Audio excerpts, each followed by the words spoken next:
चलो शुरू करते हैं। ठीक है, नया चैप्टर है न्यूक्लियस। ठीक है, ये बहुत ही सिंपल चैप्टर है। इससे भी एक क्वेश्चन आता है। ठीक है, तो हेडिंग डालिएगा न्यूक्लियाई।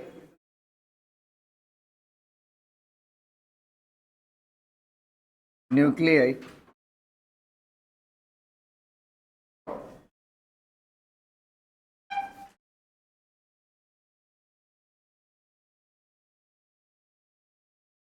ठीक है, ये एक क्वेश्चन का चैप्टर है और मंडे को कंप्लीट हो जाएगा। ठीक है, ध्यान से सुनिएगा। सबसे पहले मैंने इसके बारे में पिछले चैप्टर में ही बता दिया था कि न्यूक्लियस की डिस्कवरी किसने की थी? रदरफोर्ड ने। किसने की थी? रदरफोर्ड ने। तो पहली बात,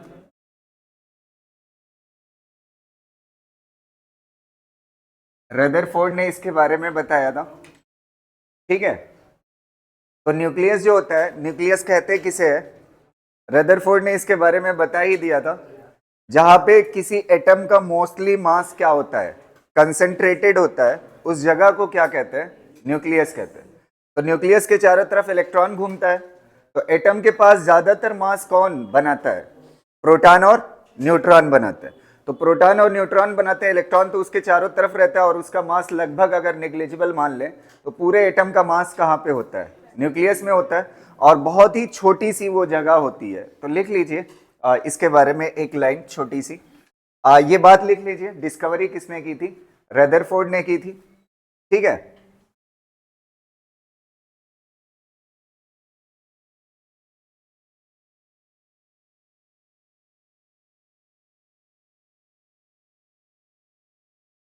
where entire mass of the where entire mass of the where entire mass of the entire mass of the atom where entire mass of the atom concentrated where the entire mass of the atom concentrated, जिस जगह पे पूरा atom का मास concentrated होता है उस जगह को क्या बोलते हैं? न्यूक्लियस बोलते हैं। और ये साइज में बहुत क्या होता है? छोटा होता है। तो अब हम सिर्फ न्यूक्लियस की बात करने जा रहे हैं। किसकी बात? न्यूक्लियस की। तो न्यूक्लियस में एक चीज होता है, न्यूक्लियॉन। क्या होता है? न्यूक्लियॉन। न्यूक्लियॉन किसे बोलते हैं? न्यूट्रॉन प्लस प्रोटॉन को क्या बोलते हैं? न्यूक्लियॉन बोलते हैं। तो न्यूक्लियस के अंदर सिर्फ क्या होता है? न्यूट्रॉन और प्रोटॉन। न्यूक्लियस के अंदर इलेक्ट्रॉन नहीं होता। न्यूक्लियस के अंदर इलेक्ट्रॉन नहीं होता। तो आपके जहन में एक बात आएगी, ध्यान से सुनिएगा। जब बीटा डीके होता है, अगर आपके पास अनस्टेबल न्यूक्लियस है, कैसा है? Unstable nucleus. तो अनस्टेबल न्यूक्लियस स्टेबिलिटी की तरफ जाने के लिए, अनस्टेबल न्यूक्लियस किस तरफ? स्टेबिलिटी की तरफ जाते वक्त कभी कभी इलेक्ट्रॉन निकालता है जिसका नाम बीटा पार्टिकल होता है। जिसका नाम क्या होता है? तो उस बात से आप कंफ्यूज ना होइएगा कि न्यूक्लियस के अंदर इलेक्ट्रॉन होता है। इलेक्ट्रॉन होता नहीं है, इलेक्ट्रॉन पैदा हो जाता है। स्टेबिलिटी की तरफ जाने के लिए इलेक्ट्रॉन क्या हो जाता है? पैदा। तो पैदा होना और होने में फर्क होता है कि नहीं? तो न्यूक्लियस के अंदर इलेक्ट्रॉन नहीं होता, न्यूक्लियस के अंदर सिर्फ क्या होता है? न्यूट्रॉन और प्रोटॉन, जिसे क्या बोला जाता है? न्यूक्लियन बोला जाता है। और कभी कभी, एक मिनट रुक, अबे क्या कर रहे? कभी कभी ये वर्ड यूज कर दिया जाता है, न्यूक्लियई, डबल आई लगा होता है ना। तो न्यूक्लियई मतलब होता है जैसे नंबर ऑफ न्यूक्लियस हो। क्या हो?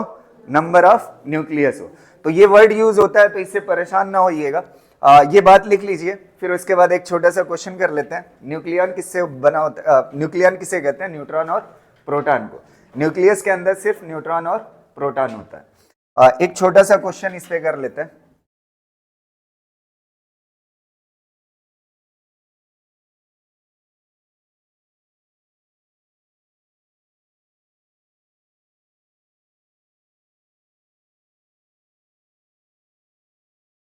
इसमें कौन से सही होगा? प्रोटॉन और न्यूट्रॉन। ये पॉजिट्रॉन है। ठीक है, पॉजिट्रॉन नहीं जानते? जिसको बीटा दो बीटा होता है ना, एक पॉजिटिव बीटा होता है और एक नेगेटिव बीटा होता है। नेगेटिव बीटा को इलेक्ट्रॉन बोलते हैं और पॉजिटिव बीटा को पॉजिट्रॉन बोलते हैं। समझ आ रही ना बात? पॉजिट्रॉन और प्रोटॉन में फर्क क्या होता है? पॉजिट्रॉन का चार्ज इलेक्ट्रॉन के चार्ज के बराबर होता है और प्रोटॉन का भी चार्ज इलेक्ट्रॉन के चार्ज के बराबर होता है, लेकिन मास प्रोटॉन का ज्यादा होता है और इसका मास कम होता है। पॉजिट्रॉन का लगभग मास ऑफ इलेक्ट्रॉन के बराबर होता है, बस इलेक्ट्रॉन पे नेगेटिव चार्ज का नेचर होता है और इस पे पॉजिटिव चार्ज का नेचर। नहीं समझ आई बात? पॉजिट्रॉन एकदम कैसा है? इलेक्ट्रॉन के जैसा। इलेक्ट्रॉन के जैसा मास, इलेक्ट्रॉन के बराबर चार्ज, बस फर्क क्या होता है? इलेक्ट्रॉन में नेगेटिव और पॉजिट्रॉन में पॉजिटिव। और प्रोटॉन जो होता है चार्ज तो इलेक्ट्रॉन जैसा रखता है लेकिन मास अलग होता है। ये बात क्लियर रहेगी? चलिए, यहां तक हो जाने के बाद अब देखो न्यूक्लियस को दिखाते कैसे, ध्यान से सुनिएगा। किसी न्यूक्लियस को जब हम लिखते हैं, मान लेते हैं वो न्यूक्लियस जो है एक्स है, मतलब एलिमेंट कौन है? एक्स है। यहाँ पे एक नंबर होता है जिसको बोला जाता है जेड और यहाँ पे एक नंबर होता है जिसको बोला जाता है ए। इसको क्या बोलते हैं? क्या बोलते हैं? मास, मास नंबर, या फिर दूसरा नाम क्या होता है? एटॉमिक, एटॉमिक मास बोलते हैं। और इसको क्या बोलते हैं? एटॉमिक, एटॉमिक नंबर बोलते हैं। इसको क्या बोलते हैं? Atomic number. इसको क्या बोलते हैं? मास नंबर या एटॉमिक मास। ये जो मास नंबर होता है, मास नंबर इसलिए बोला जाता है क्योंकि ये प्रोटॉन और क्या होता है? ये क्या होता है? प्रोटॉन और ए किसके बराबर होता है? बताइए, ए किसके बराबर होता है? जेड क्या है? एटॉमिक नंबर तो है ही है, और ये नंबर ऑफ क्या बताता है? प्रोटॉन बताता है। जेड क्या बताता है? नंबर ऑफ प्रोटॉन बताता है, नंबर ऑफ प्रोटॉन बताता है। तो नंबर ऑफ प्रोटॉन जेड हो गया, और नंबर ऑफ न्यूट्रॉन इसको क्या बोलते हैं? इसको क्या बोलते हैं? एटॉमिक मास, या क्या बोलते हैं? Mass number. और अगर आप नंबर ऑफ न्यूट्रॉन निकालना चाहते हो तो क्या हो जाएगा? A minus Z. तो ए माइनस जेड कर दोगे तो क्या निकल आएगा? नंबर ऑफ, क्या निकल आएगा? नंबर ऑफ न्यूट्रॉन निकल आएगा। क्लियर है ना? ये क्या चीज, एक बार इसको क्या बोलते हैं? Number of proton. इसको क्या बोलते हैं? Number of proton. और ये किसका सम होता है? प्रोटॉन और न्यूट्रॉन का। तो ये प्रोटॉन और न्यूट्रॉन है और ये क्या है? प्रोटॉन। तो प्रोटॉन और न्यूट्रॉन में से प्रोटॉन को निकाल दोगे, क्या बचेगा? सिर्फ न्यूट्रॉन बचेगा। समझ आ गई बात? ये चीज क्लियर रहेगा। और ये चीज क्या है? न्यूक्लियस है। ये क्या है? न्यूक्लियस है। न्यूक्लियस के अंदर इलेक्ट्रॉन नहीं होता है। इसको कर लीजिए, ठीक।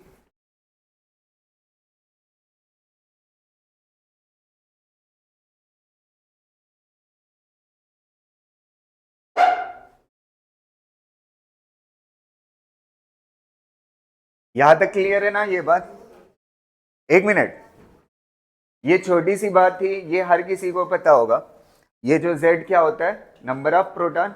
और ये A क्या होता है? नंबर ऑफ प्रोटॉन और न्यूट्रॉन। इसमें से इसको माइनस कर दो तो क्या मिल जाता है? न्यूट्रॉन। और न्यूक्लियस में इलेक्ट्रॉन नहीं होता है। एक छोटा सा क्वेश्चन इसका कर लेते हैं, ये बताइएगा, ठीक है? ये बहुत ही हल्का सा क्वेश्चन है। इसमें ये वाली चीज क्या है? 20 क्या है? प्रोटॉन। और 40 में से 20 जाएगा तो क्या बचेगा? 20 न्यूट्रॉन। कौन सा सही हो जाएगा? बी वाला। समझ आ रही ना बात? अगर यहीं पे, एक मिनट, अगर यहीं पे ऐसे ऑप्शन देता 20 प्रोटॉन और 20 न्यूट्रॉन के दो दो ऑप्शन होते, 20 प्रोटॉन और 20 न्यूट्रॉन का एक ऑप्शन हो गया, 20 प्रोटॉन और 20 न्यूट्रॉन का एक ऑप्शन होता, और साथ में यहाँ पे लिखा होता 0 इलेक्ट्रॉन और यहाँ पे लिखा होता 20 इलेक्ट्रॉन, तो कौन सा सही माना जाता? 0 वाला सही माना जाता, क्योंकि यहाँ पे वर्ड लिखा हुआ न्यूक्लियस, और अगर यहीं पे एटम लिख देता तो ये वाला सही हो जाता। तो आप पढ़ के करिएगा, ऐसे हल्के क्वेश्चंस अक्सर ले डूबते हैं नंबर, है कि नहीं? तो पढ़ के करिएगा, न्यूक्लियस पूछ रहा है कि एटम पूछ रहा है। न्यूक्लियस के अंदर इलेक्ट्रॉन क्या होगा? 0। तो इसलिए मैंने इस क्वेश्चन को कराया ताकि आपसे गलती ना होने पाए। ठीक है।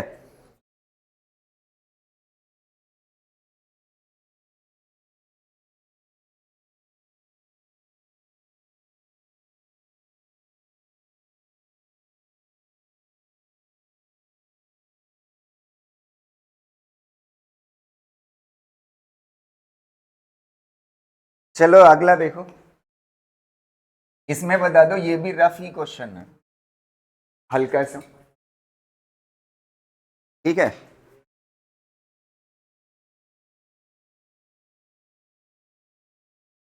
सबसे पहले 88 प्रोटॉन वाला पकड़ो, इसमें 226 प्रोटॉन है, ये गलत है।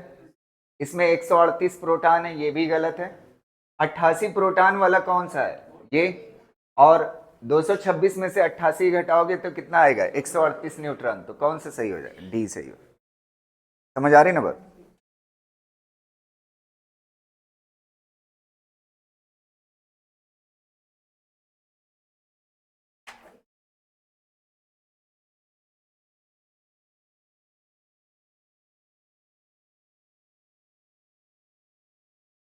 समझ आई बात, ये बात हो गई ना। और एक प्रॉपर्टी स्टार मार करके लिखिए, ओए एक प्रॉपर्टी स्टार मार करके लिखिए प्रोटॉन और न्यूट्रॉन के लिए, स्टार मार करके, ठीक है।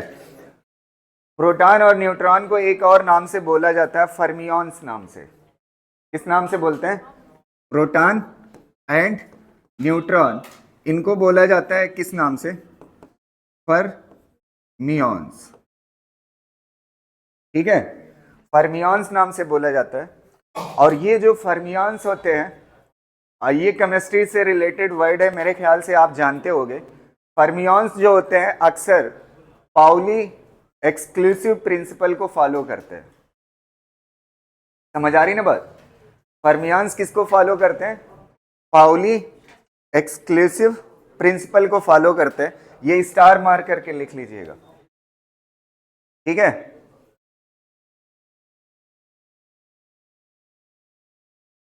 ये प्रोटॉन और न्यूट्रॉन को क्या बोलते हैं, फर्मियॉन। और ये किसको फॉलो करते हैं, Pauli exclusive principle. Pauli exclusive principle समझते हो आप क्या होता है,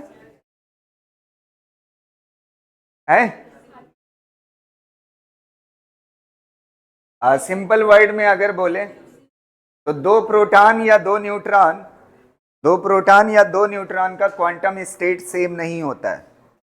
समझ आ रही ना बात। दो प्रोटॉन या दो न्यूट्रॉन का क्वांटम स्टेट सेम नहीं होता है। तो बस इतना ही, क्योंकि ये केमिस्ट्री से रिलेटेड वर्ड है, मुझे कोई बहुत ज्यादा बताना नहीं है इसके बारे में। हो गया, चलिए हेडिंग डालिए।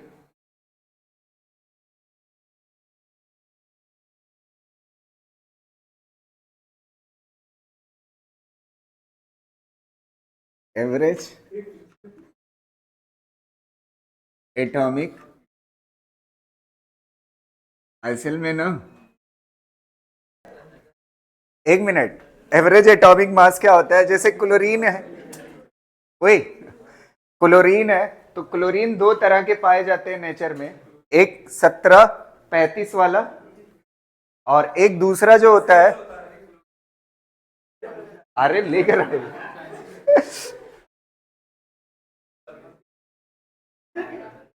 चलो ये होता है क्लोरीन के, ये दो पाए जाते हैं। अगर इनका एवरेज एटॉमिक मास निकालना है तो कैसे निकालेंगे, एवरेज एटॉमिक मास, एटॉमिक मास कैसे निकाले, इसका क्या होता है, A1 x1 plus A2 x2, ये मास नंबर है और ये क्या है, फ्रैक्शन है। ये क्या चीज है, फ्रैक्शन है। ये फ्रैक्शन किसका है, पहले वाले का, और ये फ्रैक्शन किसका है, दूसरे वाले का। और ये वाली चीज क्या कहलाती है, A1, और ये वाली चीज क्या कहलाएगी, A2। और इसका जो परसेंटेज नेचर में पाया जाता है वो नॉर्मली ये 75% होता है और ये कितना होता है, 25%। समझ आ रही ना बात।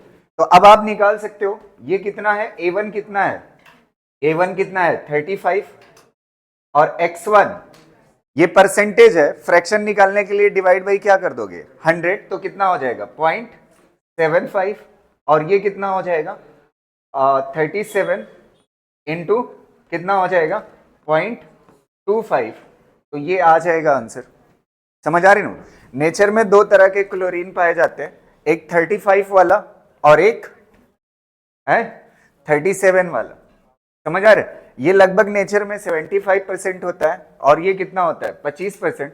अगर इसका एवरेज एटॉमिक मास निकालना है तो यहां से आप निकाल सकते हो। कितना आएगा, कितना आएगा 35.5। कैलकुलेट कर लीजिएगा।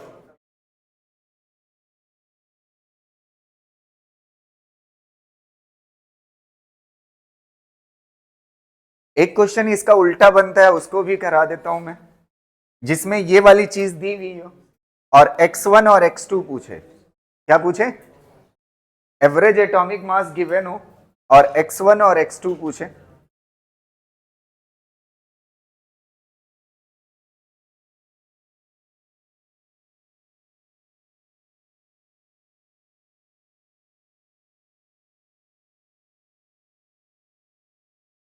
लिख चुके? अगला क्वेश्चन आप बताएंगे।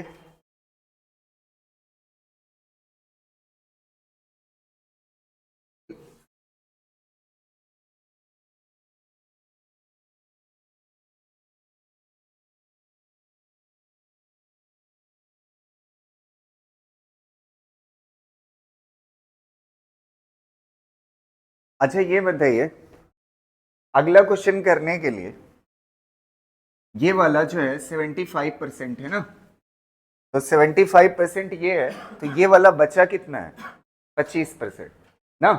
ये कैसे पता चल रहा है कि 25% होगा? 100 में से इसको माइनस किया होगा, 100 में से क्या किया होगा, इसको माइनस किया होगा। अब इसी चीज को दिमाग लगाना है, अगले क्वेश्चन में ये वाला दिया होगा x1 और x2 पूछेगा, आप निकाल करके बताइएगा। ठीक है, ये वाला देखिएगा, ये वाला atomic weight of boron, atomic weight of boron 10.81 and has two isotopes 5 इतना इतना, ये दो आइसोटोप्स है बोरान के। ठीक है, तो आपसे कह रहा है इनका क्या कहते हैं द रेशियो ऑफ इसका कितना होगा, ए वाला 19/81। हाँ सही है। कैसे करोगे? एटॉमिक मास, एटॉमिक मास या atomic weight is equal to क्या होगा, A1 x1 plus A2 x2 होगा। ये होगा, ये वाली चीज कितना दी हुई है 10.81 ना। समझ आ रहे? A1 कितने के बराबर है 10, ये A1 मान लो और ये क्या मान लो A2, ये A1 10 हो गया। अच्छा x1 पता नहीं है, x1 पता नहीं है, तो x1 अगर पता नहीं है तो आप इसकी जगह पे कितना ले लेंगे, है x1 पता नहीं है, x नहीं लेंगे, फ्रैक्शन चाहिए ना। समझ आ रही है ना? फ्रैक्शन चाहिए, तो ये क्या हो जाएगा x/100 और A2 कितना है 11 और x2 कितना लोगे आप, है 100 minus x/100, 100 minus x by कितना 100। अब यहां से आएगा x की वैल्यू, कैलकुलेट कर लीजिए। ठीक है,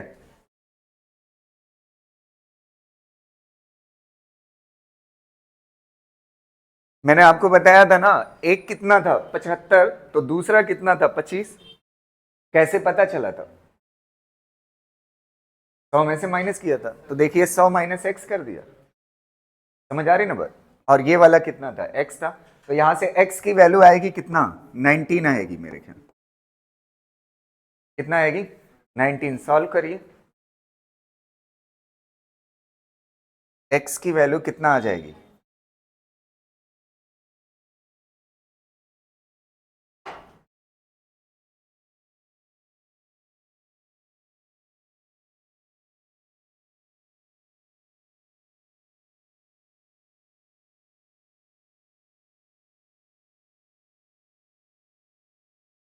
आ रहा है 19 है। अच्छा ये x1 19 आ गया, तो x2 कितना होगा 81, तो ये x1 हो गया और x2 कितना हो जाएगा 81। इसी का रेशियो पूछा है तो कितना हो जाएगा, ए वाला ऑप्शन सही हो। ये मेरे ख्याल से आप पहले से ही जानते होंगे केमिस्ट्री में, है कि नहीं। और भी क्वेश्चंस भी, बस एक बार मैंने इसको करा दिया, देख लीजिए आप इसको, ठीक है। अब कुछ चीजें ऐसी है, हालांकि सिलेबस से निकाल दी गई है, लेकिन 5 मिनट का काम है तो मैं एक्सप्लेन कर देता हूँ, ठीक है। जानकारी रहनी चाहिए, आइसोटोप्स, आइसोबार, आइसोटोन्स, बता देता हूं मैं, ठीक है, हो गया ना ये, बता लेने तो कम से कम मेरा रिवीजन हो जाएगा, है। अच्छा एक एक बच्चों वाला क्वेश्चन ये बता दो, देखते हैं, थोड़ा सा बड़े बच्चों के लिए है, थोड़ा बोलो जोर से ये गलत है।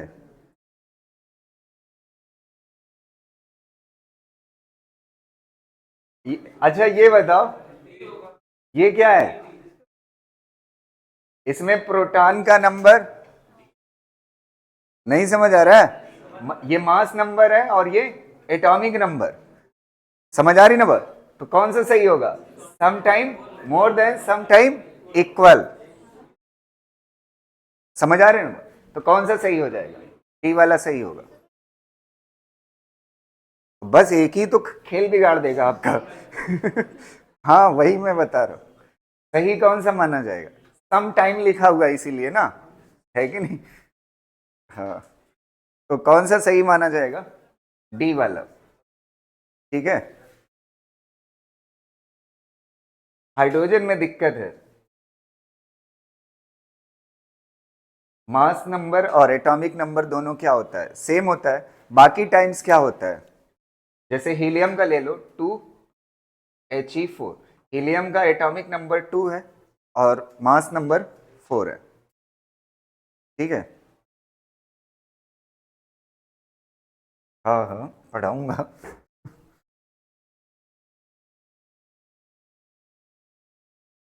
चलिए यहां तक हो गया। अब थोड़े से मैं,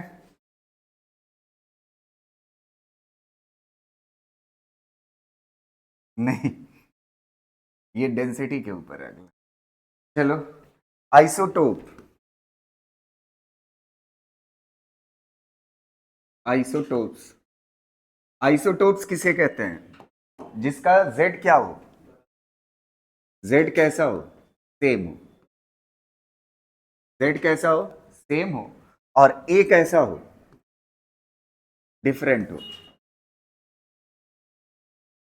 Z सेम कहना मतलब प्रोटॉन क्या हो, सेम हो, तो प्रोटॉन कैसे हो, सेम हो, तो इसके लिए बहुत फेमस सा एग्जांपल है कि नहीं, इसको तो हर कोई जानता ही है, ठीक है। प्रोटियम, ड्यूटीरियम, ट्राइटियम, ये तीनों का क्या चीज सेम होता है, Z क्या होता है, सेम होता है, तो ये उसके एग्जाम्पल है।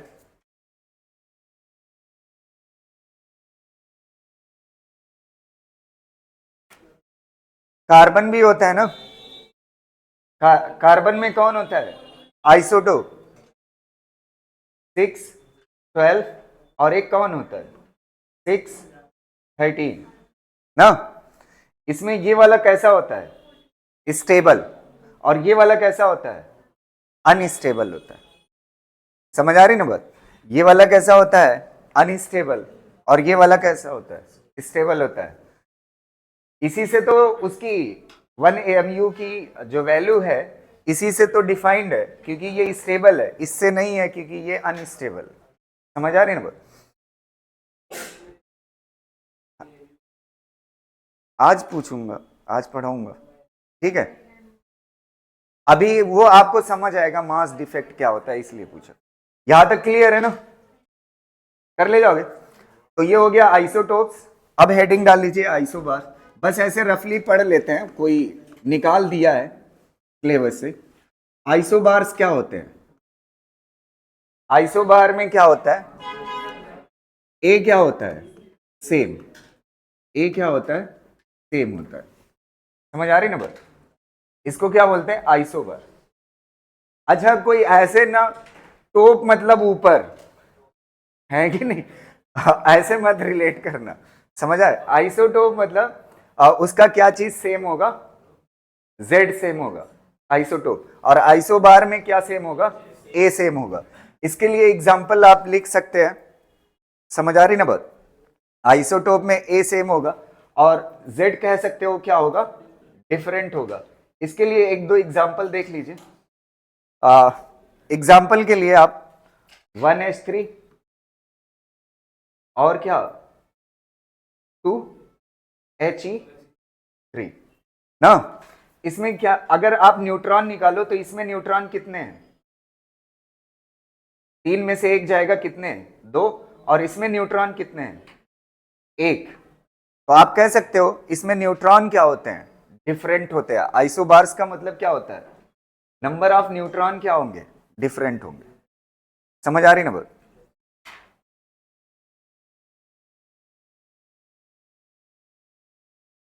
एक और एग्जांपल बताऊं। आर्गन। आर्गन जो होता है इसका 18 और कितना होता है? 40 होता है, ठीक है। और कैल्शियम का कितना होता है? 20 और 40 होता है। समझ आ रही ना बात? इसमें नंबर ऑफ न्यूट्रॉन कितने होंगे? अच्छा, इसका ये जो मास नंबर है वो क्या है? सेम है, इसलिए ये क्या कहलाएगा? आइसोबार। अगर न्यूट्रॉन निकालोगे तो इसमें कितना आएगा? 22 और इसमें कितना आएगा? 20। समझ आ रही ना बात? ये किसके एग्जाम्पल हो गए? आइसोबार्स के। अब एक दो देख लेते हैं। आइसोटोन्स। आइसोबार में याद रखना, आइसोबार में याद रखना न्यूट्रॉन क्या होता है? यहां पे लिख देता हूं। न्यूट्रॉन क्या होता है? डिफरेंट होता है। न्यूट्रॉन क्या होता है? डिफरेंट होता है। अब आइसोटोन्स पढ़ेंगे। आइसोटोन्स में क्या चीज सेम होती है? न्यूट्रॉन सेम होती है। आइसोटोन। आइसोटोन मतलब न्यूट्रॉन क्या होगा? सेम होगा। न्यूट्रॉन क्या होगा? सेम होगा। इसके एग्जाम्पल देख लेते हैं। मरकरी है। मरकरी। मरकरी का ये जो नंबर होता है 80 और ये वाला कितना होता है? 198 होता है। और अगर आप गोल्ड का देखोगे, गोल्ड का 79 और इसका जो मास नंबर होता है 197 होता है। इसमें से माइनस करो, न्यूट्रॉन निकालो, कितना आएगा? 118 ना। और इसका निकालो, 118 आएगा, ठीक है। तो आइसोटोन है, ठीक है।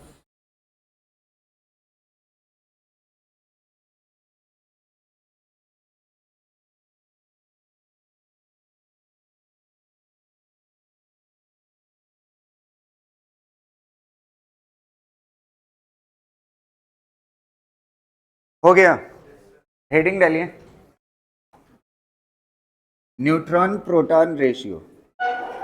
न्यूट्रॉन प्रोटॉन रेशियो ना। न्यूट्रॉन प्रोटॉन रेशियो, ठीक। तो neutron divide by proton, neutron divide by proton, ये क्या कहलाएगा? Neutron proton ratio. अच्छा, न्यूट्रॉन को और क्या लिख सकते हो आप? Neutron A is equal to क्या होता है? Z plus N. तो एन इज इक्वल टू क्या हो जाएगा? A minus Z. तो यहां पे क्या लिख सकते हो? A minus Z. और प्रोटॉन, प्रोटॉन को भी क्या बोलते हो? जेड। तो ये कितना हो जाएगा? ए बाई जेड माइनस कितना हो जाएगा? 1। इस रेशियो को क्या बोलते हैं? Neutron proton ratio. और एक नाम और दिया जाता है, न्यूक्लियर रेशियो। क्या नाम दिया जाता है? Nuclear ratio. इसको नाम क्या दिया जाता है? Nuclear ratio. ये कितने के बराबर होता है? न्यूट्रॉन डिवाइड बाई प्रोटॉन कितने के बराबर होता है? A/Z - 1 के बराबर होता है। अब आप देखिए, एक मिनट, आप एक खासियत पढ़ेंगे, आपके पीरियोडिक टेबल में जितने एलिमेंट है, जितने सारे के सारे एलिमेंट, उनका neutron divide by proton ratio किसके बीच में होता है? 1 से लेकर के 1.6 के बीच में होता है ना? कितना होता है? 1 से लेकर के 1.6 के बीच में होता है न्यूट्रॉन और प्रोटॉन का रेशियो। एक बात आपको समझ आती है, पीरियोडिक टेबल में कोई ऐसा एलिमेंट नहीं है, कोई ऐसा एलिमेंट नहीं है जिसका न्यूट्रॉन कम होता हो और प्रोटॉन ज्यादा होता हो। नहीं समझ आई बात? पूरे पीरियोडिक टेबल में जितने एलिमेंट है, आज जाकर के चेक करिएगा, उनका neutron divide by proton ratio 1 से लेकर के कितना होता है? 1.6 होता है। 1 से कम नहीं होता और 1.6 से ज्यादा नहीं होता है। हाइड्रोजन जो होता है उसी को उसमें भी क्या है? प्रोटॉन है ना, एक उसी हाइड्रोजन को निकाल करके मैं बात कर रहा हूं, वो एक्सेप्शन है। समझ आ रहा? उसको छोड़ करके, सुनो सुनो एक मिनट, सिर्फ किसको छोड़ करके? हाइड्रोजन को छोड़ करके, हाइड्रोजन एक्सेप्शन, उसको छोड़ करके बाकी पीरियोडिक टेबल में जितने एलिमेंट हैं उनका neutron divide by proton ratio क्या होता है? 1 से लेकर के कितना होता है? 1.6 तक होता है। और एक खासियत होती है, एक मिनट समझिएगा, इससे एक आइडिया लगता है कि इसके बीच का जो neutron divide by proton ratio रखेगा, वो न्यूक्लियस स्टेबल भी हो सकता है, अनस्टेबल भी हो सकता है, क्योंकि इसी के बीच में है ना सारे। तो इसी के बीच में अगर रेशियो रखते हैं तो वो स्टेबल भी हो सकते हैं, अनस्टेबल भी हो सकते हैं। जो 1.6 से आगे है जिनका रेशियो, या 1 से क्या है? कम है, वो हमेशा कैसे होंगे? अनस्टेबल होंगे। क्या होंगे? अनस्टेबल। क्लियर रहेगा ना? और सिर्फ एक्सेप्शन में कौन सा है? एक है, वो कौन है? समझ है क्या? हाँ, अरे वो हाइड्रोजन को छोड़ करके, ठीक है, ये बात इसको लिख लीजिए, ठीक है।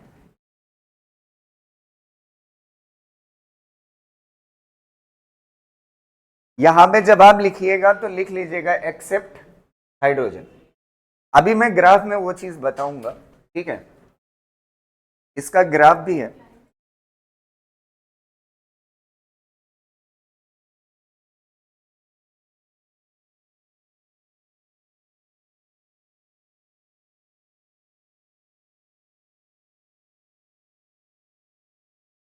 क्या कर रहे हैं? लिख लीजिए, हैं? नोट्स में देख।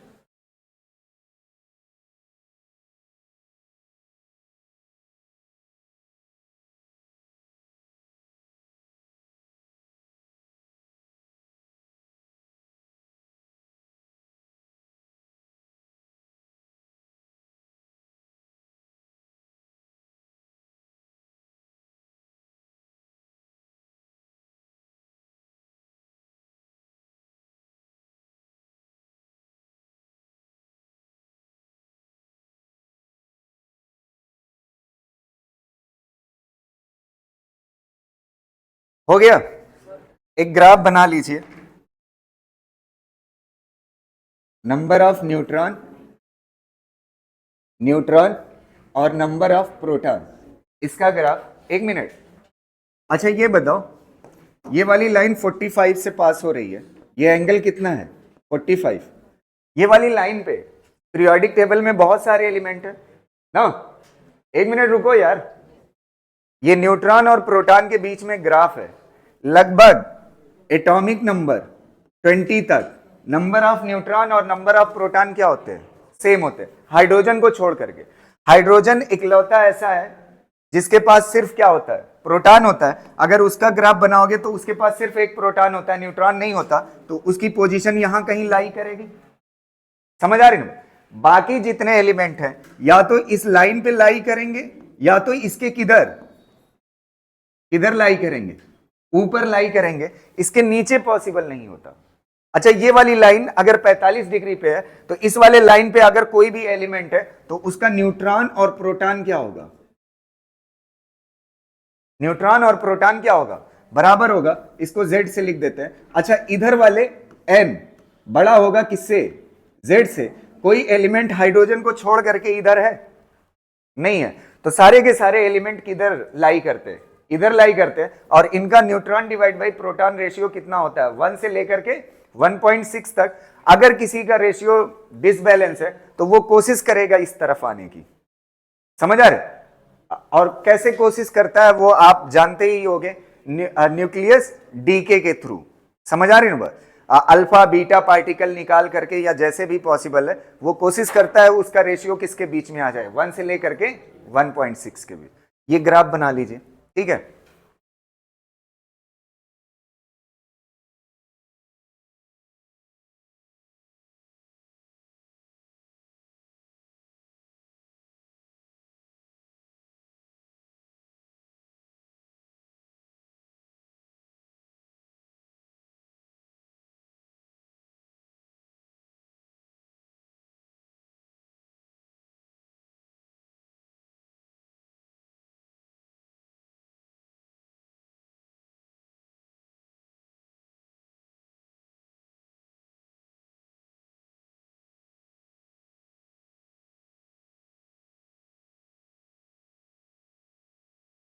एक मिनट इसको लिखो, हो गया।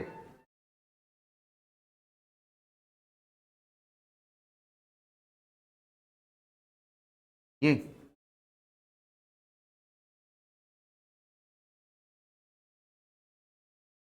कई तरह के होते हैं, नेचर में एक तरह का नहीं पाया जाता ना। जैसे क्लोरीन में 2 देखा ना।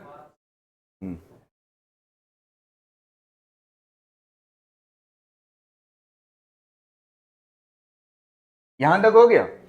तो ये टॉपिक स्पेशली, एक मिनट, न्यूट्रॉन प्रोटॉन रेशियो हम पढ़ इसलिए रहे क्योंकि एक चीज की क्लियरिटी मिलती है कि 1.6 से ज्यादा या 1 से कम जिसका न्यूट्रॉन प्रोटॉन रेशियो होगा वो कैसा होगा? अनस्टेबल होगा। कैसा होगा? अनस्टेबल। और 1 से लेकर के 1.6 के बीच में स्टेबल भी हो सकते हैं और अनस्टेबल, उसकी गारंटी नहीं ले सकते, वो आगे देखेंगे। समझ आ रही ना? चलिए यहां तक हो जाने के बाद एक इसमें से क्वेश्चन आया था, मैं उसको करा देता हूं, ठीक है। कहा गया वो?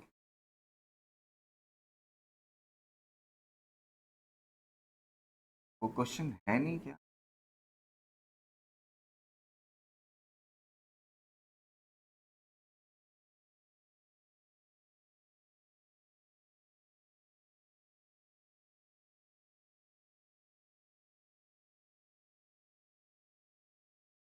एक क्वेश्चन छोटा सा यहीं पे था, ठीक है।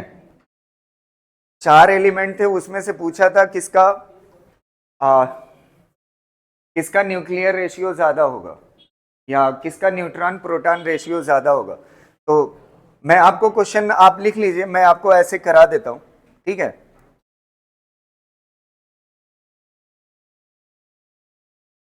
हाँ चला जाता है।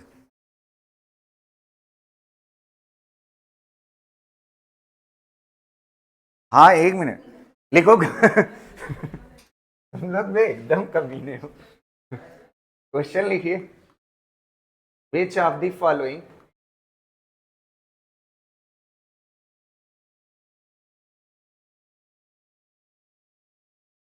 हैव मोर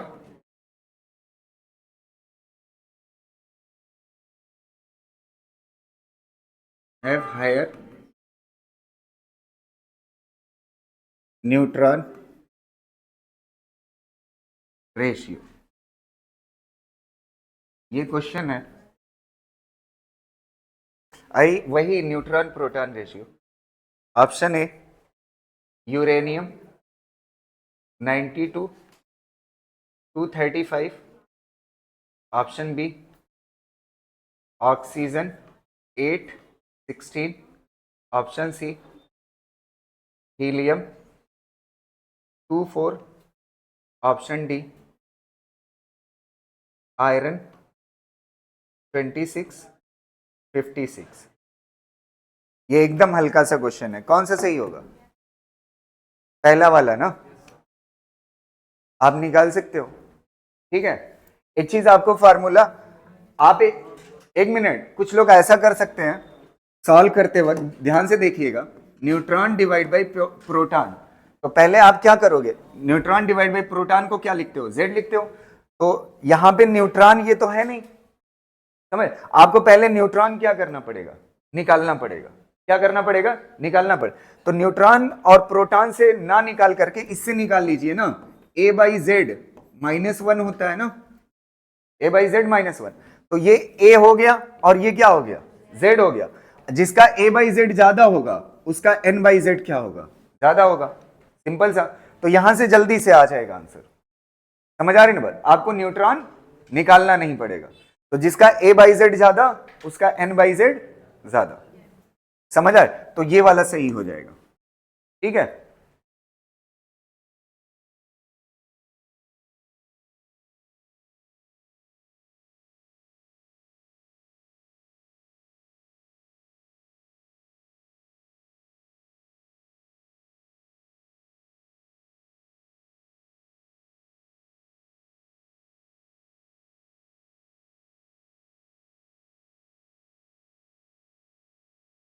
हो गया। अब हेडिंग डालिए 1 AMU। लिख चुके कि नहीं, चलो 1 AMU। अब हम पढ़ने जा रहे हैं, इसके बाद हम पढ़ेंगे जो इसका न्यूक्लियस का इंपॉर्टेंट टॉपिक है, रेडियस। रेडियस पे क्वेश्चन आते हैं। ठीक है, तो देखिएगा 1 AMU क्या होता है। 1 AMU किसे कहते हैं, बोलिएगा। 1 AMU जो होता है 1C12 एटम, इसको ऐसे लिए मास ऑफ 1 एटम डिवाइड बाई कितना, 12। ये क्या कहलाता है, 1 AMU कहलाता है। क्या कहलाता है, 1 AMU।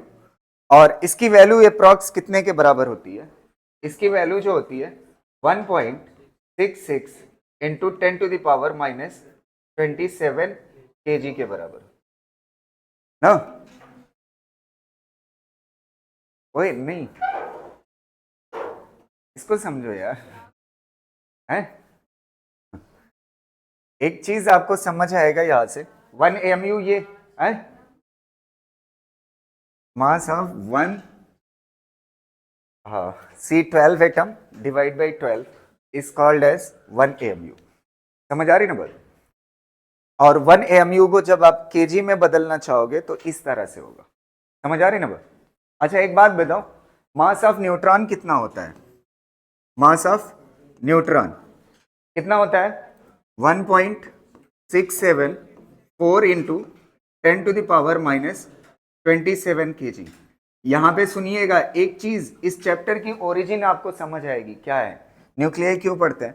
और ये मास ऑफ क्या होता है, mass of proton. Mass of proton कितना होता है, 1.672 होता है इंटू 10⁻⁻27 kg। अगर आप देखोगे 1 AMU छोटा है, सबसे बड़ा कौन है, ओए सबसे बड़ा कौन है, मास ऑफ न्यूट्रॉन। फिर कौन है, मास ऑफ प्रोटॉन। फिर कौन है, मास ऑफ या 1 AMU ना। 1 AMU सबसे क्या है, छोटा है।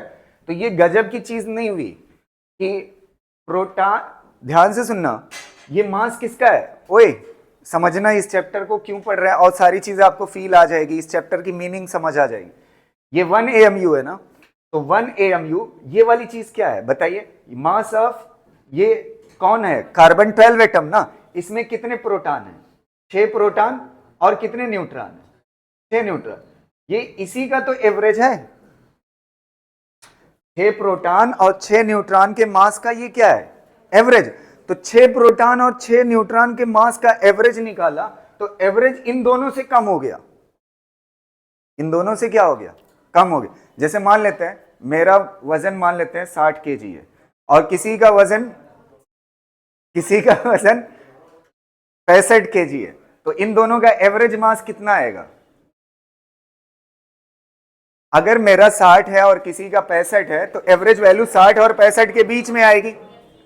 तो ऐसे ही, एक मिनट सुनो यार, इसका न्यूट्रॉन का मास इतना है, प्रोटॉन का मास इतना है, 6 प्रोटॉन और 6 न्यूट्रॉन का, इसी का एवरेज मास है और इससे कम आ रहा है। समझ आ रही ना बात? तो इससे कम आने का मतलब ये हुआ, यहीं से शुरू होता है न्यूक्लियर। अब आपको समझ आएगा, 1 AMU कम हो जाता है। इससे एक बात पता चलती है, जब प्रोटॉन और न्यूट्रॉन आइसोलेटेड होता है, आइसोलेटेड मतलब अकेला होता है, जब प्रोटॉन और न्यूट्रॉन अकेला होता है तब उसका एक प्रोटॉन या एक न्यूट्रॉन का वजन करते हैं, तब ये आता है। और जब प्रोटॉन और न्यूट्रॉन मिल जाते हैं और मिल करके जब न्यूक्लियस फॉर्म कर लेते हैं, तब एक प्रोटॉन या एक न्यूट्रॉन का मास इतना होता है। तो बचा हुआ मास गया कहां? इसी को बोलते हैं मास डिफेक्ट। इसी को क्या बोलते हैं? Mass defect. तो जब प्रोटॉन और न्यूट्रॉन अलग अलग था, जब प्रोटॉन और न्यूट्रॉन क्या था? अलग अलग, तो उसका मास ज्यादा था। और जब मिल गए, मिल के न्यूक्लियस फॉर्म किए, तो एक प्रोटॉन या एक न्यूट्रॉन का मास इतना हो जाता है। तो इसके मास में क्या आ जाती है? कमी आ जाती है। वो जो मास होता है वो किस में बदल जाता है? एनर्जी में। इसी के लिए ये इक्वेशन बनी थी, E = delta M C square. ये जो डेल्टा एम होता है चेंज, इसी को क्या बोलते हैं? मास डिफेक्ट बोलते हैं। तो समझ आ रही ना? तो जब प्रोटॉन और न्यूट्रॉन अलग है तो उसका मास क्या है? ज्यादा है। और जब प्रोटॉन और न्यूट्रॉन मिल जाते हैं, न्यूक्लियस फॉर्म कर जाते हैं, तो उस एक प्रोटॉन या एक न्यूट्रॉन का मास ये हो जाता है। इसी को क्या बोलते हैं? 1 AMU बोलते हैं। समझ आ रहे हैं? तो 1 AMU किसका मास है? प्रोटॉन और न्यूट्रॉन का, जब किस फॉर्म में हो? न्यूक्लियस फॉर्म में। और जब आइसोलेटेड है तब ये मास है। समझ आ रही ना? इसको कर लीजिए, फिर आगे बात करते हैं। ठीक, करिए लिख।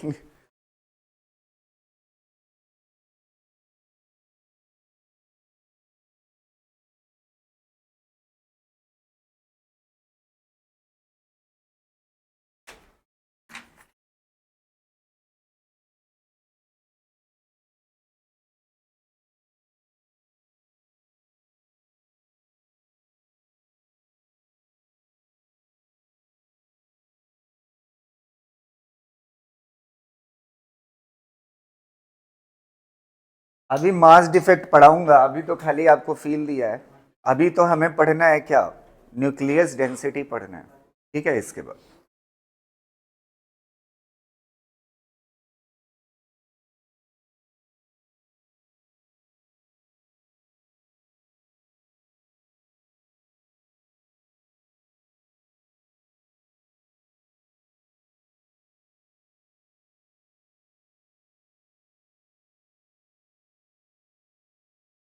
हो गया?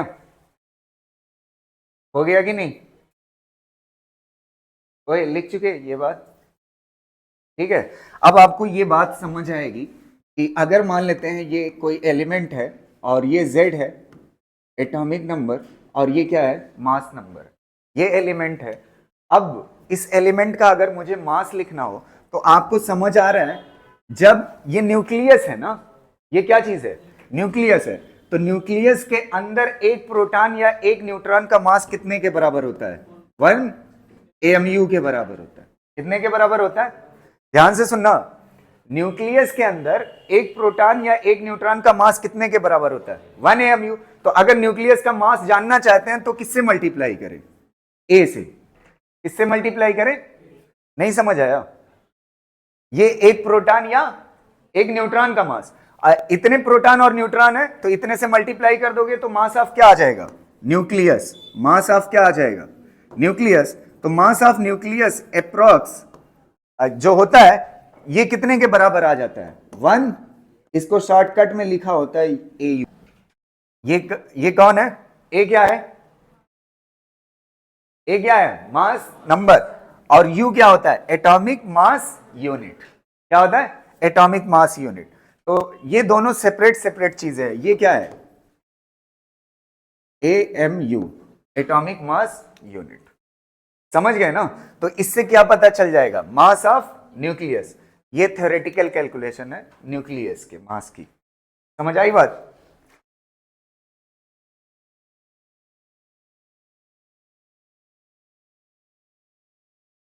अब हेडिंग डालिए, न्यूक्लियस डेंसिटी। न्यूक्लियस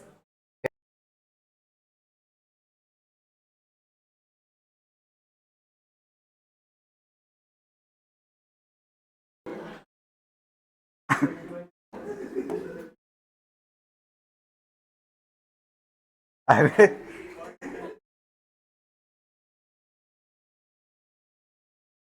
याद दिला देते हो तुम लोग।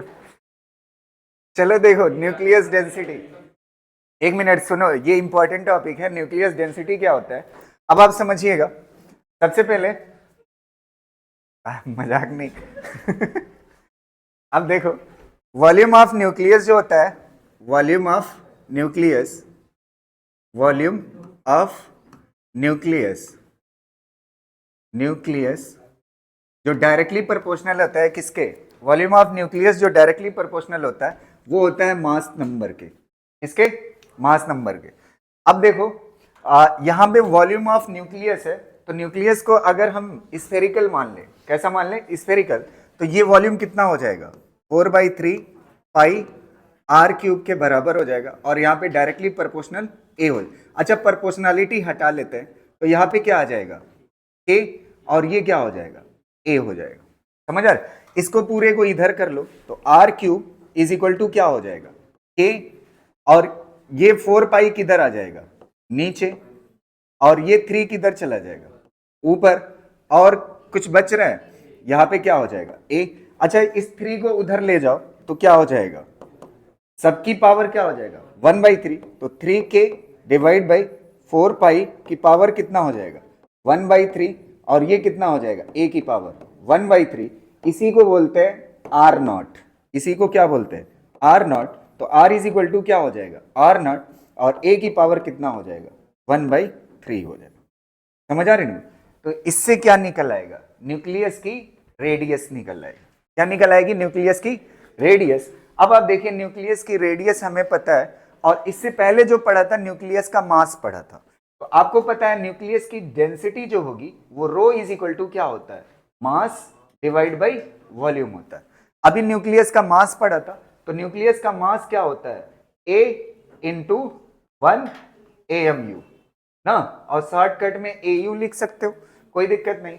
डिवाइड बाई वॉल्यूम, वॉल्यूम क्या होगा, 4/3 पाई आर क्यूब होगा ना, स्फीयर है ना, तो आर कितने के बराबर है, आर नॉट, और कितने के बराबर है, ए की पावर 1/3, ये आर है ना पूरा। अब इसकी पावर कितना होगा, वॉल्यूम 3 होता है ना, 4/3 पाई आर क्यूब होता है। अब आप देखिएगा यहां से एक चीज आप मुझे बताइएगा, a into 1 AMU divide by कितना हो जाएगा, 2-3 चीजें यहां से निकल के आएगी, 4/3 पाई, और ये कितना हो जाएगा, आर नॉट का क्यूब, और a की पावर 1/3 है, पावर की पावर क्या हो जाती है, मल्टीप्लाई, तो कितना हो जाएगा, a से a क्या हो जाएगा, कैंसिल। पहली बात ये समझ आ रही है, किसी भी तरह का न्यूक्लियस हो और किसी भी एलिमेंट का हो, न्यूक्लियस मास नंबर पे independent, nucleus density mass number पे क्या होती है, इंडिपेंडेंट होती है। समझ आ रही है? यहां पे जो था, वॉल्यूम क्या करता है, मास नंबर पे डिपेंड करता है, लेकिन डेंसिटी जो न्यूक्लियस की होती है वो मास नंबर पे डिपेंड नहीं करती। अभी इसमें एक चीज अधूरी बच रही है, वो है आर नॉट की वैल्यू। आर नॉट क्या है, एक कांस्टेंट है, और इस आर नॉट की वैल्यू जो होती है, आर नॉट की वैल्यू 1.2 फेम्टोमीटर होती है, और फेम्टोमीटर का दूसरा नाम होता है फर्मी। फेम्टोमीटर का दूसरा नाम क्या होता है, फर्मी। और 1.2 फेम्टोमीटर जो होता है, अगर इसको मीटर में बदलना है तो 10 की पावर -15 मीटर होता है। समझ आ रही ना? फिर मैं बोल रहा हूं, फेम्टोमीटर का दूसरा नाम क्या है, फर्मी। जैसे माइक्रोमीटर का दूसरा नाम होता है माइक्रोन, माइक्रोमीटर का दूसरा नाम क्या होता है, माइक्रोन। ऐसे फेम्टोमीटर का दूसरा नाम क्या होता है, फर्मी, और ये कितने के बराबर होता है, 10 की पावर -15 मीटर। क्लियर रहेगा? ये आर नॉट की वैल्यू हो गई। अब आप यहां से देखिए, यहां पे जब आप ये वाली लाइन लिखिएगा तो न्यूक्लियस की जो डेंसिटी होती है वो इंडिपेंडेंट ऑफ क्या होती है, न्यूक्लियस की जो डेंसिटी होती है वो इंडिपेंडेंट ऑफ क्या होती है, मास नंबर। अगर आप यहां से डेंसिटी निकालोगे, एक मिनट सुनना, 1 AMU कितने के बराबर होता है, 1.66 into 10 to the power 27 divide by 4/3 pi R not की वैल्यू कितना है 1.2 इंटू 10⁻⁻15 की पावर कितना हो जाएगी 3 हो जाएगी। जब इसको सॉल्व कर लोगे तो डेंसिटी ऑफ क्या आ जाएगी न्यूक्लियस, ये हर एक न्यूक्लियस की डेंसिटी है क्योंकि न्यूक्लियस डेंसिटी मास नंबर पे डिपेंड। तो ये वैल्यू आप रट्टा मार लो, जो भी डेंसिटी का क्वेश्चन आएगा इतना डेंसिटी का आंसर जो लिखा होगा वही सही होगा। किसी भी अलग अलग एलिमेंट की न्यूक्लियस डेंसिटी निकालने की जरूरत नहीं है, यही जो आंसर आएगा वही सही होगा। और ये जो आंसर आएगा आप चेक कर लीजिएगा, मैं आपको बता रहा हूं, ये जो डेंसिटी आएगी वो आएगी 2.29 इंटू 10⁻70 प्लस 17 है, प्लस 17 kg पर मीटर क्यूब है, इतना आएगी। सारे एलिमेंट के लिए सेम है। फिर से मैं बता 2.29 इंटू 10⁻17 kg पर मीटर क्यूब इतना होती है, समझ आ रही है। और ये सारे एलिमेंट के लिए डेंसिटी लगभग क्या है सेम है, मास नंबर पे डेंसिटी डिपेंड नहीं करती न्यूक्लियस की। क्लियर रहेगा, इसको कर लीजिए।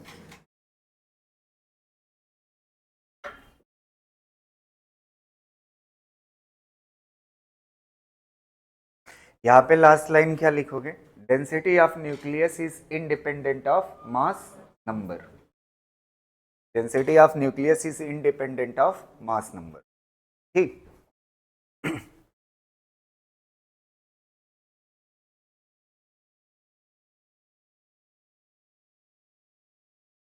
चलो अगला देखते हैं।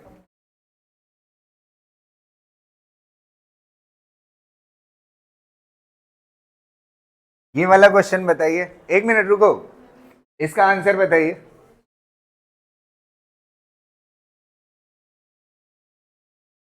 कौन सा सही होगा, न्यूक्लियर डेंसिटी मास नंबर पे डिपेंड नहीं करती, तो रेशियो कौन सा हो जाएगा 1:। न्यूक्लियस कोई भी हो, मास डेंसिटी क्या होगी सेम ही रहेगी, ठीक है।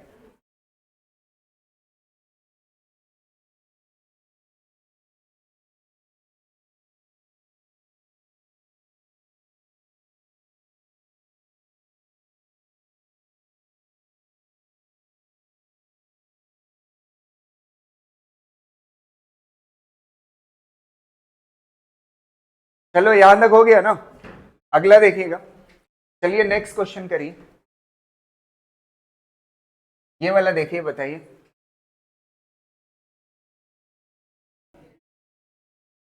5/3, हाँ सही है। आर इज इक्वल टू क्या होता है, R is equal to R not A की पावर 1/3 होता है, यही होता है। तो सबसे पहले एल्युमिनियम के लिए लिख लीजिए। तो एल्युमिनियम के लिए जब आप लिखोगे तो आर नॉट और ये ए की वैल्यू कितना हो जाएगी 27 ना, और इसकी पावर कितना हो जाएगी 1/3, और ये रेडियस ऑफ क्या हो जाएगा एल्युमिनियम हो जाएगा ना।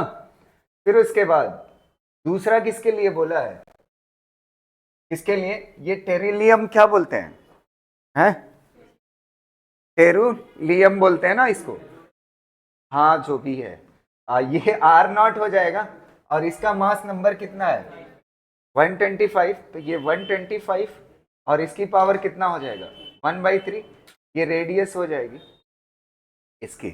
यहां तक क्लियर है। अब इसके बाद आपको क्या करना है, डिवाइड कर लीजिए, ये 2 है और ये कौन सा है 1 है, तो 2 डिवाइड बाई क्या कर दीजिए 1, तो R T divide by R aluminium is equal to क्या हो जाएगा, आर नॉट क्या हो जाएगा कैंसिल, 125 डिवाइड बाई कितना हो जाएगा 27 की पावर कितना हो जाएगा 1/3, यहां से आ जाएगा 5/3 और एल्युमिनियम इधर जाएगा तो आ जाएगा, कर ले जाओगे हैं?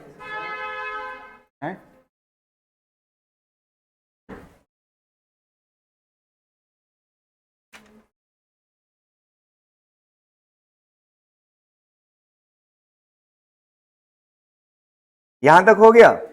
एक क्वेश्चन और इसी का है, ये आप करके बताइए, मैं नहीं करूंगा, इसको बताएं आप। बस उसी के जैसा है, इसमें न्यूमेरिकल वैल्यू आएगी, मतलब नंबर आएगा, ठीक है। कैलकुलेट करके बताइए। रेडियस कितना दिया हुआ है? 3.6 फर्मी एल्यूमिनियम की। आपसे क्या पूछा है? कॉपर की। सी आएगा 4.8 फर्मी। हाँ सही है।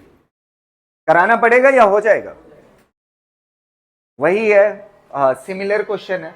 बस इस बार एल्यूमिनियम में पिछली बार नहीं दिया था, RAL था, वहां पे क्या हो जाएगा? 3.6 हो जाएगा। हाँ ये है कि दूसरा वाला एलिमेंट कौन था? दूसरा वाला एलिमेंट पिछले वाले क्वेश्चन में, ठीक, उसकी जगह पे क्या कर दिया है? कॉपर कर दिया, ठीक है।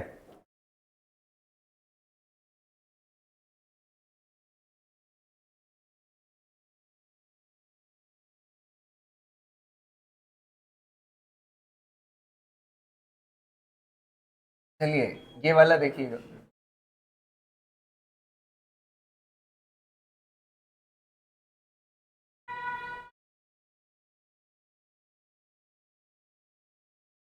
ये वाला बताइए। ओए इसको बताओ।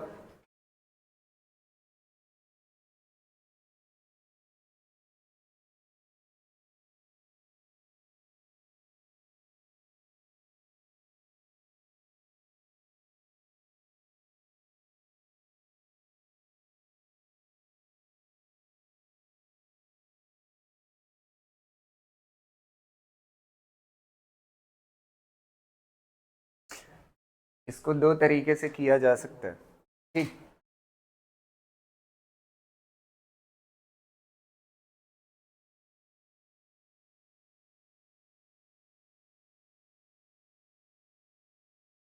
तब चल तो रहा है 72, हाँ सही है। इसको आप क्या कैसे करोगे? कह रहा है radius of germanium, radius of germanium is, radius of germanium nucleus is measured to be twice of beryllium, twice of radius of beryllium। ये कर लिया ना? एक काम करते हैं, मुझे एक चीज पता है, अभी हमने पढ़ा है, अगर वॉल्यूम क्या होता है? वॉल्यूम डायरेक्टली प्रोपोर्शनल होता है किसके? मास नंबर के। पढ़ा है ना? इस प्रॉपर्टी का यूज करते हैं। वॉल्यूम में क्या होता है? वॉल्यूम में क्या छिपा हुआ है? 4/3 पाई आर क्यूब छिपा हुआ है, डायरेक्टली प्रोपोर्शनल ए। तो मतलब आर क्यूब डायरेक्टली प्रोपोर्शनल किसके है? ए के। हाँ, आर क्यूब डायरेक्टली प्रोपोर्शनल किसके है? ए के। तो यहां पे आर क्यूब मैं कर सकता हूं, एक मिनट, दोनों तरफ क्यूब करिए, कोई फर्क पड़ेगा? दोनों तरफ क्यूब करिए, दोनों तरफ क्यूब करेंगे, कोई फर्क नहीं पड़ेगा। तो ये कितना हो जाएगा? आर जर्मेनियम की पावर 3 बराबर हो जाएगा 8 टाइम्स बेरिलियम की पावर 3 ना। अब रेडियस डायरेक्टली प्रोपोर्शनल होता है किसके? मास नंबर के। रेडियस का क्यूब, तो क्यूब को हटा करके मास नंबर लिख सकते हो सीधे। तो यहां पे क्या हो जाएगा? ए जर्मेनियम, और यहां पे क्या हो जाएगा? 8 टाइम्स ऑफ ए बेरिलियम। तो मास नंबर बेरिलियम का कितना है? 9। तो कितना हो जाएगा? 8 इंटू 9 कितना हो जाएगा? बस आंसर हो गया। आप उस फार्मूले से भी ला सकते हो, उस फार्मूले से भी करें क्या? उस फार्मूले से, उस फार्मूले से भी ला सकते हो आप। देखो दूसरा पार्ट देखिए कैसे करेंगे। फार्मूले से अगर आप लाना चाहते हो तो रेडियस ऑफ जर्मेनियम, फार्मूला क्या होता है? R is equal to R0, और कितना होता है? A की पावर 1/3। तो रेडियस ऑफ जर्मेनियम हो जाएगा इज इक्वल टू क्या हो जाएगा? R0, और इसका मास नंबर जर्मेनियम का ये हमें पता करना है ना, समझ आ रही है ना? और इसका क्या कहते हैं? बेरिलियम का लिखो, R beryllium is equal to क्या हो जाएगा?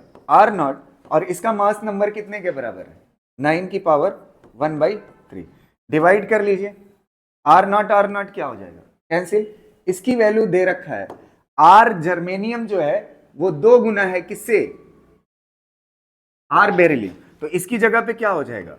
2 टाइम्स ऑफ आर बेरिलियम, ये क्या हो जाएगा, कैंसिल।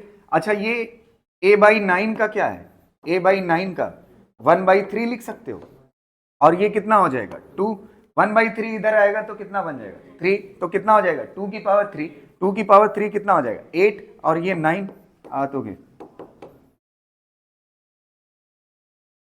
जो आप करना चाहें, आप ऐसे चाहे ऐसे कर ले, ऐसे चाहे ऐसे, ठीक।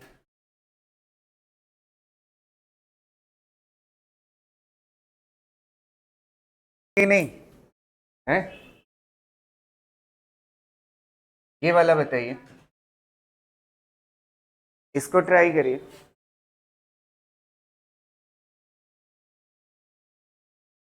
मास नंबर हीलियम का कितना है 4, और सल्फर का कितना है 32। तो कह रहा है आप ये बताइए, radius of sulphur nucleus is larger than that of helium, कितना गुना बड़ी होगी रेडियस सल्फर की, किससे, हीलियम से, बताइएगा थोड़ा, कौन सा सही होगा। ओए इसका आंसर बताओ यार, 2 टाइम्स ना, हाँ सही है, कितना आएगा 2 times. R is equal to formula क्या होता है, R0 a की पावर 1/3। तो पहले आप किसके लिए लिख लीजिए, हीलियम के लिए। हीलियम का मास नंबर कितना है 4, 4 की पावर कितना हो जाएगा 1/3, और ये रेडियस किसकी हो जाएगी, हीलियम की, और ये रेडियस किसकी हो जाएगी, यहाँ पे मास नंबर पुट कर दीजिए किसका, सल्फर का 32, तो ये रेडियस किसकी हो जाएगी, सल्फर की, सल्फर की। आपसे क्या पूछा है, ये सल्फर की रेडियस और हीलियम की रेडियस में क्या रिलेशन होगा, तो आप डिवाइड कर दीजिए, ये 2 हो गया और ये क्या हो गया 1, 2 डिवाइड बाई 1 कर दी, 2 डिवाइड बाई 1 करोगे तो R sulphur divide by R helium बराबर होगा 32 डिवाइड बाई 4 की पावर 1/3। तो ये कितना आ जाएगा 8 आ जाएगा, 4 8 जा, और 8 की पावर 1/3 कितना हो जाएगा 2। तो R सल्फर जो होगा वो 2 गुना होगा R हीलियम, बस आंसर होगा।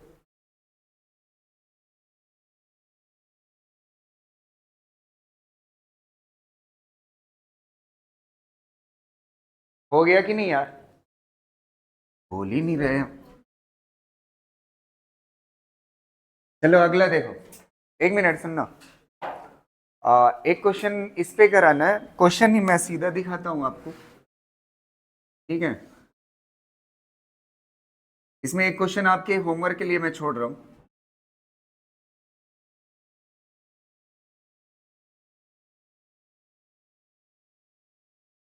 ये वाला क्वेश्चन देखिए, ध्यान से सुनना। Volume occupied by an atom is greater than volume of nucleus bye A factor of, volume occupied by an atom is greater than volume occupied by nucleus, कौन सा होता है 5 नहीं, 5 गलत है, 15 सही होगा, कैसे होगा वो सीखते हैं। 1 मिनट सुनना ध्यान से, इस कॉन्सेप्ट को समझना। अच्छा आप थोड़ा सा मुझे रेडियस उसकी बताइएगा, एटम की, एटम की कितना होती है 10 की पावर -10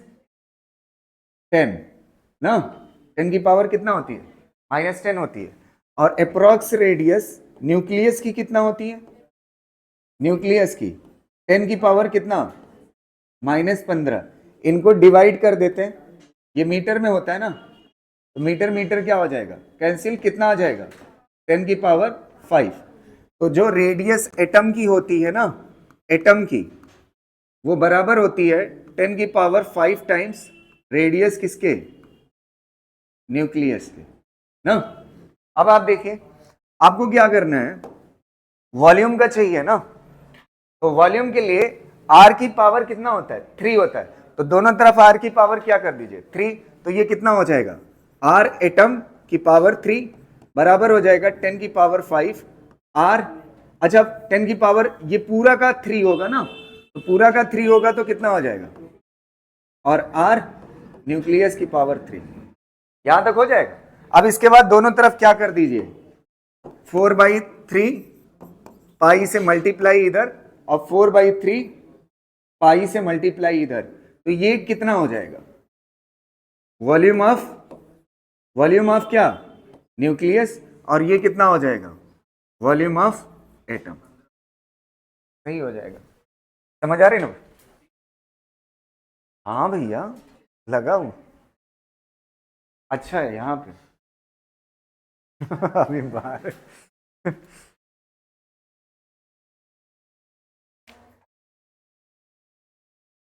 हो गया ना ये चीज।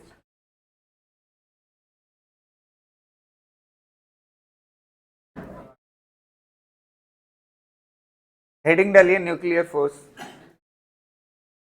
Nuclear force.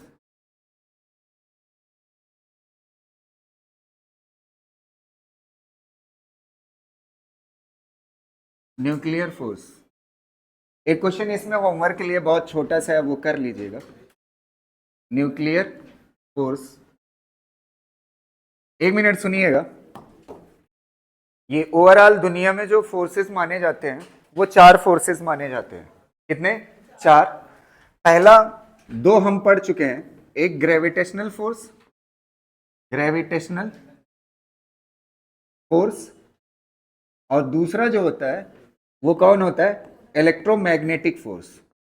इलेक्ट्रोमैग्नेटिक फोर्स ये किसकी वजह से होता है, इलेक्ट्रोमैग्नेटिक फोर्स ये चार्ज की वजह से होता है।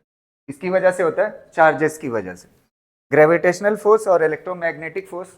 अब हम जो पढ़ने जा रहे हैं इस चैप्टर में, ये न्यूक्लियर फोर्स पढ़ने जा रहे हैं। और न्यूक्लियर फोर्स 2 तरह का होता है, एक होता है strong nuclear force, strong nuclear force, nuclear force, और दूसरा होता है weak nuclear force, weak nuclear force. ये वीक न्यूक्लियर फोर्स और ये स्ट्रॉन्ग न्यूक्लियर फोर्स। समझ आ रही ना। अब देखिएगा स्ट्रॉन्ग और वीक समझ लेते हैं क्या होता है, ध्यान से सुनिएगा। ये जो स्ट्रॉन्ग न्यूक्लियर फोर्स होता है, इसकी पहली खासियत ये होती है, ध्यान से सुनना। न्यूक्लियस के अंदर कौन रहता है, प्रोटॉन और न्यूट्रॉन रहता है।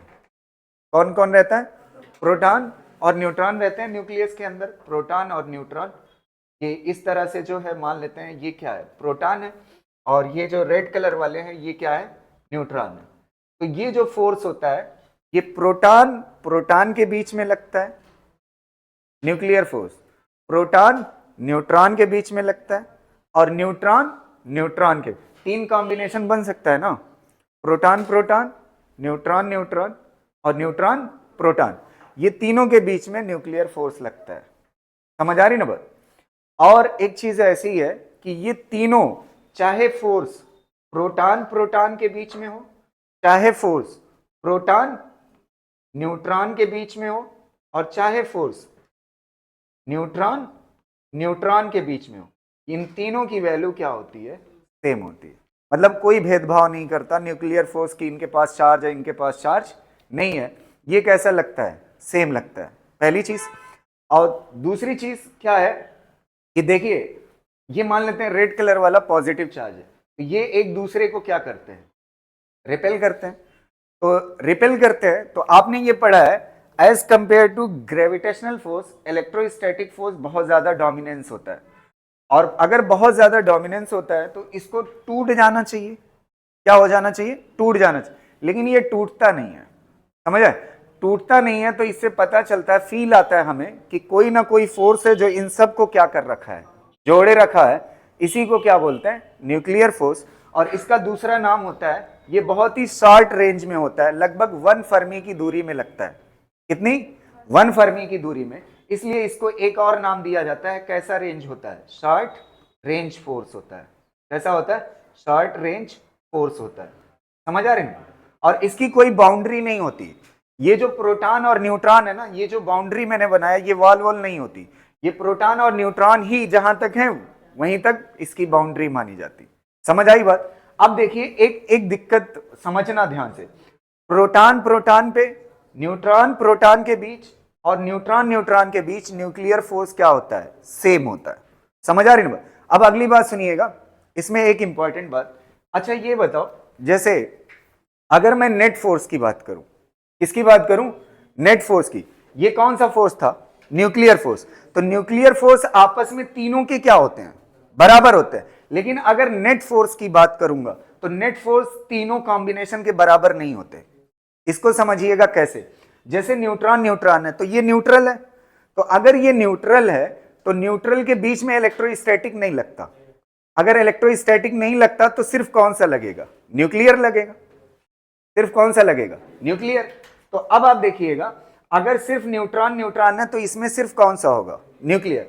अच्छा प्रोटॉन और न्यूट्रॉन होगा तो एक चार्ज होगा एक अनचार्ज होगा, तो इसमें भी कोई इलेक्ट्रो वाला फोर्स नहीं लगेगा, चार्ज वाला फोर्स नहीं लगेगा, सिर्फ कौन सा लगेगा? न्यूक्लियर लगेगा।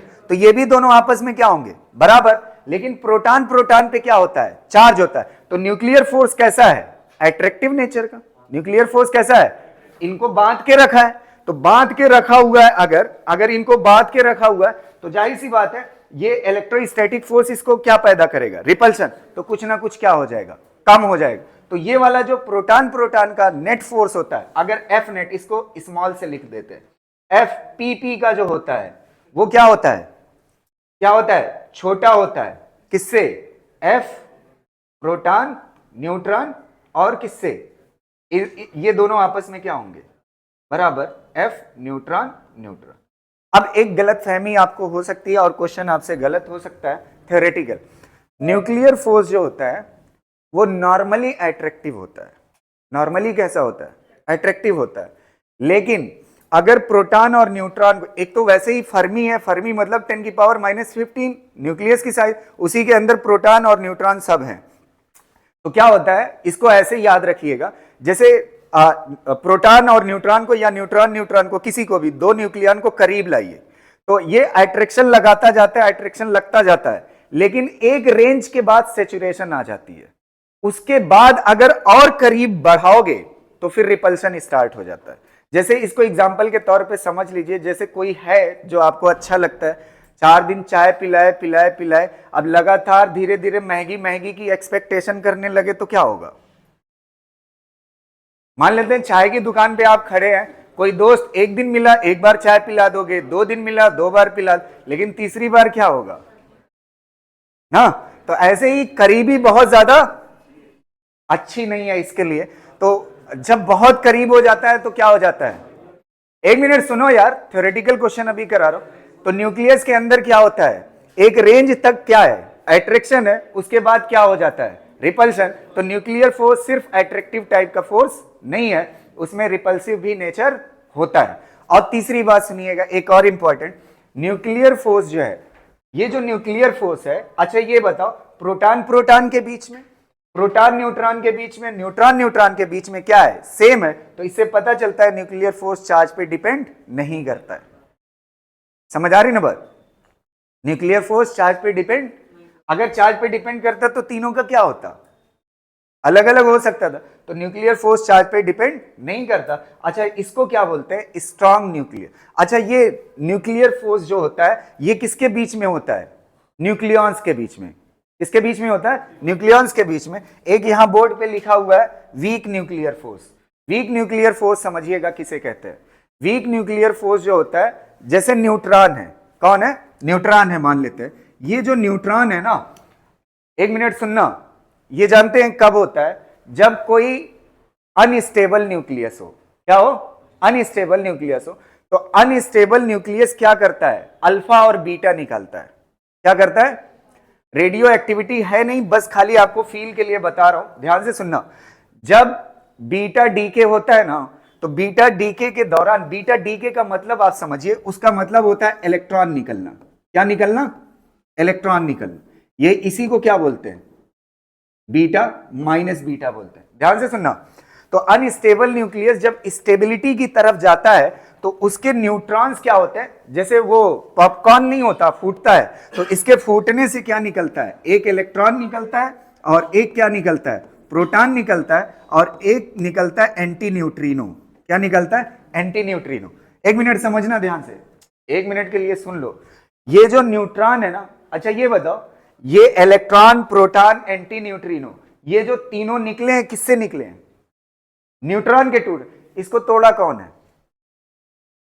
फोर्स ने ना। इस फोर्स को बोलते हैं वीक न्यूक्लियर फोर्स। क्या बोलते हैं?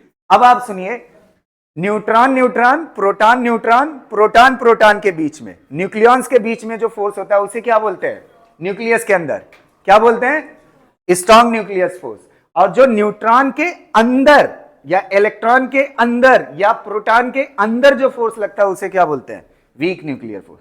तो जाहिर सी बात है, ये न्यूक्लियॉन्स के बीच में है तो इसकी रेंज क्या है? बड़ी है। और ये क्या है? न्यूक्लियॉन के अंदर है, इसकी रेंज और क्या होगी? छोटी होगी। नहीं समझ आई बात? समझ आई? तो ये क्या बोलते हैं? इसको स्ट्रॉन्ग न्यूक्लियर फोर्स। और इसको क्या बोलते हैं? क्या बोलते हैं? Weak nuclear force. समझ आ गई बात? इसको लिखिए, फिर मैं आपको बता रहा हूं, लाइंस लिख लीजिए इसकी। अरे लिखा तो दूं, एक मिनट। ये सारी बातें लिख लिए, समझ आ रही ना बात? अगली बात लिखिएगा, nuclear force is independent of charge. ये strong nuclear force is independent of charge.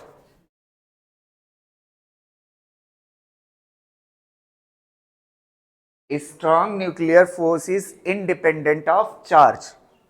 Charge किसका? ये जो प्रोटॉन है उसके चार्ज से कोई लेना देना नहीं होता। Strong nuclear force is independent of charge. और एक चीज और मैंने आपको बताया था यहां पे, ये शॉर्ट रेंज लिख लियो, ठीक है? और एक क्वेश्चन ये था, ये दो नेचर का होता है, अट्रैक्टिव भी और रिपल्सिव भी नेचर का होता है। इसको लिख लीजिएगा, अट्रैक्टिव और रिपल्सिव नेचर दोनों का होता है। एक रेंज तक अट्रैक्टिव है, फिर उसके बाद क्या हो जाता है? रिपल्सिव हो जाता है। ठीक है?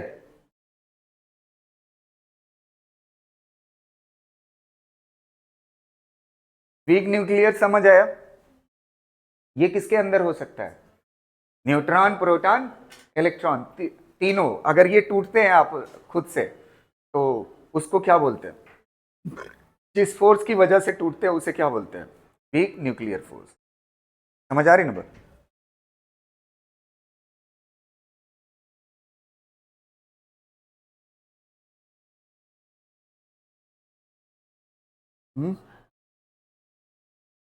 क्या चीज?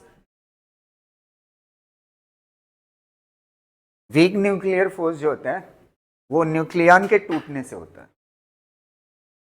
हाँ, न्यूक्लियन जो टूटता है ना, जैसे ये न्यूट्रॉन 3 में टूटा है ना, न्यूट्रॉन क्या कर रहा है? 3 में टूट रहा है ना, तो किसी फोर्स ने इसको धक्का दे के तोड़ा होगा ना। जिस फोर्स ने तोड़ा उसी फोर्स का नाम है वीक न्यूक्लियर।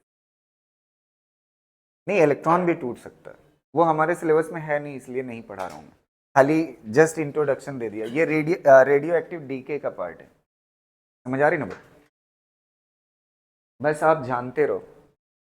और स्पेशली मैंने ये बताया है, यहां से आप कंफ्यूज ना होइएगा। यहां पे न्यूट्रॉन से इलेक्ट्रॉन निकल रहा है ना, तो न्यूट्रॉन किसके अंदर होता है? न्यूक्लियस के अंदर। तो आप कंफ्यूज ना होइएगा कि न्यूक्लियस के अंदर इलेक्ट्रॉन होता है। अरे ये न्यूट्रॉन टूटा है तब इलेक्ट्रॉन। तो यही बात तो मैं कह रहा था, इलेक्ट्रॉन पैदा होता है, इलेक्ट्रॉन होता नहीं है न्यूक्लियस के अंदर। समझ आ रही ना बात? ये बात मैंने बताई थी शुरुआत में।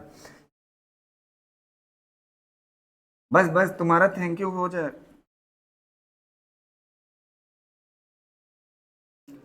बस 2 क्वेश्चन बता दो, 1 मिनट, इन दोनों का आंसर बताओ फिर जाओ,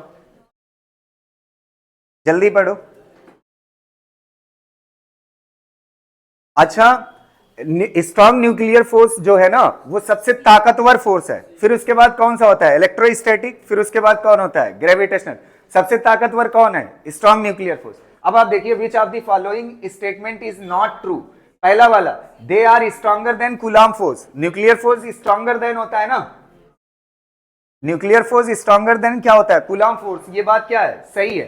they have about the same magnitude for different pair of nucleus. They have about same magnitude. अभी पढ़ा है same magnitude force का होता है, ये समझ आ रही है ना? अगर नेट पूछा होता तब चेंज हो जाता. अच्छा, दे आर ऑलवेज एट्रैक्टिव, यही बात तो बताई है. ऑलवेज एट्रैक्टिव एक रेंज तक होता है, तो ये बात क्या हो जाएगी? गलत. They saturate as the separation between two nucleus increases. देखो, सेपरेशन जब इंक्रीज करती है, जैसे मैंने आपको बताया था ना, बहुत करीब करीब है, तो बहुत करीब होता है तो फोर्स ऑफ क्या होता है? रिपल्सिव. और एक रेंज पे क्या होता है? Force of attractive. तो कहीं ना कहीं इसकी डिस्टेंस चेंज करने से इसमें चेंज आता है. तो ये वाली बात भी क्या है? सही है. समझ आ रहा है? इसको कर लीजिए. और एक क्वेश्चन ये बता दीजिए, फिर जाइए. आखिरी इसी लाइन पे है, इसी लाइन पे है. हाँ, लिख लेना. ये 3 क्वेश्चन है, खत्म. इसको बताइए कौन सा सही होगा? कौन सा सही होगा? इसमें तो न्यूक्लियर फोर्स की बात की है ना, तो ये हो जाएगा ना. एक आखिरी क्वेश्चन, बस खत्म. जितना सोच के आया था पढ़ा दिया पूरा. ठीक, बताइए ये वाला. Assertion reason. Nuclear forces are independent of charge. सही है. Nuclear forces is not a charge. गलत. तो कौन सा? बस बस बस. Thank you. लो, लिखो आप आराम से. हाँ, एक बात बतानी थी. 1 मिनट. एक आखिरी बात ये बतानी थी, सुन लीजिए. ये इस चैप्टर की नहीं, पिछला चैप्टर जो हमने पढ़ा है एटम में. 1 मिनट सुन लो. जर्मर ने किसको प्रूफ किया था? डी ब्रोगली को. जर्मर ने किसको प्रूफ किया था? डी ब्रोगली को. और बोहर्स को किसने एक्सपेरिमेंटली प्रूफ किया था? उनका नाम था फ्रैंक हर्ट्ज. ये बात याद रखिएगा. डी ब्रोगली को किसने प्रूफ किया था? जर्मर ने. किसने प्रूफ किया था? जर्मर ने डी ब्रोगली को. डी ब्रोगली हाइपोथेसिस को जस्टिफाई किसने किया था? जर्मर ने. ऐसे ही बोहर्स मॉडल को जस्टिफाई प्रैक्टिकली किसने किया था? फ्रैंक हर्ट्ज ने. ये बात याद रहे. फ्रैंक हर्ट्ज ने. बस ठीक है. Thank you.